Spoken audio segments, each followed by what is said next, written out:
Acer Nitro 5 কম বাজেটের মধ্যে খুব পপুলার মোস্ট ওয়ান্টেড একটা গেমিং ল্যাপটপ সিরিজ।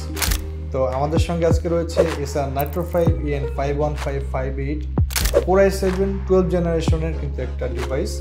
এই ল্যাপটপটিতে প্রসেসর রয়েছে Intel Core i7 12 generation 24 MB cash 3.50 up to 4.70 GHz পর্যন্ত কিন্তু স্পিড পেয়ে যাচ্ছে। র্যাম থাকছে 16GB DDR4 এবং স্টোরেজ থাকছে 512GB NVMe স্টোরেজ, যেটি কিন্তু আপগ্রেডেবল র্যাম এবং SSD দুটোই। আর এই ল্যাপটপটিতে গেমিংয়ের জন্য কিন্তু থাকছে NVIDIA GeForce RTX এর 3060 6GB DDR6 এর গ্রাফিক্স। ব্যাকলিট কিবোর্ড থাকছে, ওয়েবক্যাম থাকছে 720p HD। ডিজাইনটা দেখতে পাচ্ছেন খুব চমৎকার একটা ডিজাইন। আর ডিসপ্লে প্যানেল কিন্তু এটাতে থাকছে 15.6 ইঞ্চ ফুল HD IPS রেজুলেশনের ডিসপ্লে, যেটা রিফ্রেশ রেট থাকছে 165 Hz। সো দারুণ এই ল্যাপটপটি কিন্তু আমাদের কাছে ডিসকাউন্ট প্রাইসে পেয়ে যাবেন। এই ল্যাপটপটি পারচেস করতে এবং বিস্তারিত জানতে যোগাযোগ করুন আমাদের সঙ্গে।